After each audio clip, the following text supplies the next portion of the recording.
ഒന്ന്, അള്ളാഹു നിശിതമായി വിമർശിച്ച ശിർക്കും വിഗ്രഹാരാധനയും സമൂഹത്തിൽ നിലനിൽക്കുമ്പോൾ അതിനെതിരെ സോളിഡാരിറ്റി ശബ്ദിച്ചിട്ടുണ്ടോ?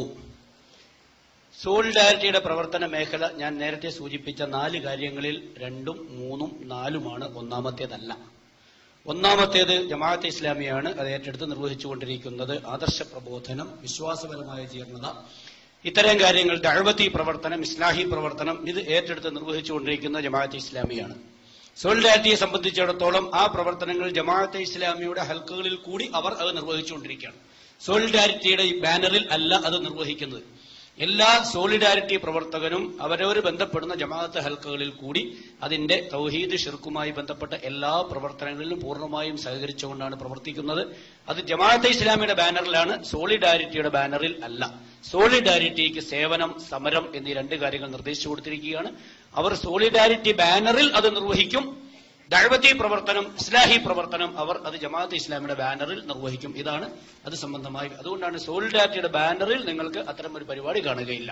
പക്ഷേ സോളിഡാരിറ്റി പ്രവർത്തകരെ ജമാഅത്തെ ഇസ്ലാമിയുടെ ബാനറിൽ നിങ്ങൾക്ക് എല്ലാ പ്രവർത്തനങ്ങളിലും കാണാൻ കഴിയും. അത് ആ രൂപത്തിൽ തന്നെ മനസ്സിലാക്കിയാൽ പ്രശ്നങ്ങൾ തീരും.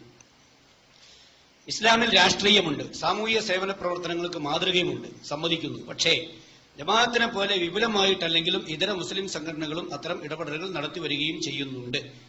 പക്ഷേ രാഷ്ട്രീയത്തിനും സാമൂഹിക പ്രശ്നങ്ങൾക്കും നൽകുന്ന അത്ര പ്രാധാന്യം മതരംഗത്തെ വിശ്വാസപരമായ പൊതുജീർണതകൾക്കെതിരായ പ്രവർത്തനങ്ങൾക്ക് നീക്കിവെക്കുന്നത് കാണുന്നില്ലല്ലോ. പിന്നെ എങ്ങനെയാണ് സമ്പൂർണ്ണ പ്രസ്ഥാനമായി നിങ്ങൾക്ക് അവകാശപ്പെടാനാവുക? ഇത് നീക്കിവെക്കുന്നത് കാണണമെങ്കിൽ തെരുവിൽ കലാപരിപാടി നടത്തണം. തെരുവിൽ കലാപരിപാടി നടത്തിയെങ്കിലേ നീക്കിവെക്കുന്നത് കാണാൻ പറ്റൂ. എല്ലാം തെരുവിൽ തന്നെ കാണിക്കണമെന്നില്ല. ജമാഅത്തെ ഇസ്ലാമിയെ സംബന്ധിച്ചിടത്തോളം ഈ രൂപത്തിലുള്ള മുസ്ലിം സമൂഹത്തിന്റെ ജീർണതകളുമായി ബന്ധപ്പെട്ട പ്രശ്നങ്ങൾ തെരുവിൽ ചർച്ച ചെയ്യപ്പെടേണ്ടതല്ല.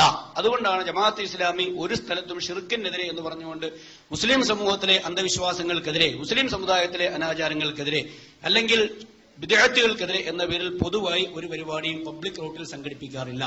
അത്തരം പരിപാടികളെല്ലാം അത് ആഭ്യന്തരമായി മുസ്ലിം സമുദായത്തിന്റെ ആഭ്യന്തര പ്രശ്നമാണ്. അത് പൊതുവേദിയിൽ അലക്കുക എന്ന് പറയുന്നത് ജമാഅത്തിന്റെ ശൈലിയല്ല എന്ന് മാത്രമല്ല, പലപ്പോഴും ഒരു ബഹുസ്വര സമൂഹത്തിൽ നിന്നുകൊണ്ട് ചില സലഫി സുഹൃത്തുക്കൾക്ക് പ്രസംഗിക്കുന്നത് കേട്ട് കഴിയുമ്പോൾ അടുത്തു നിൽക്കുന്ന നമ്മളോട് ചോദിക്കും, ഇദ്ദേഹം എന്താണ് ഈ പറയുന്നത്? ഇടയ്ക്കിടയ്ക്ക് തൗഹീദ് പറയും, ഇടയ്ക്കിടയ്ക്ക് ഷിർക്ക് പറയും, ഇടയ്ക്കിടയ്ക്ക് തഖ്ലീദ് പറയും, ഇടയ്ക്കിടയ്ക്ക് ഇജ്തിഹാദ് പറയും, ഇങ്ങനെ പലതും ഇങ്ങനെ പറഞ്ഞുകൊണ്ടിരിക്കുകയാണ്. എന്താണ് ഈ പറയുന്നത് എന്ന് എന്നോട് ചോദിച്ചപ്പോൾ ഞാനും തിരിച്ചു ചോദിച്ചു. അത് തന്നെയാണ് ഞാനും ആലോചിക്കുന്നത്. എന്താണ് ഇദ്ദേഹം പറയുന്നത്? ഞാനും അത് തന്നെയാണ് ആലോചിക്കുന്ന കാര്യം. ഇതിവിടെ പറയേണ്ടതല്ല. 30, 40, 50, 60% ആളുകൾ മുസ്ലിം സമൂഹത്തിൽപ്പെട്ടവരല്ലാത്ത പൊതുവേദികളിൽ പബ്ലിക് മീറ്റിംഗിൽ നിന്നുകൊണ്ട് ഇത്തരം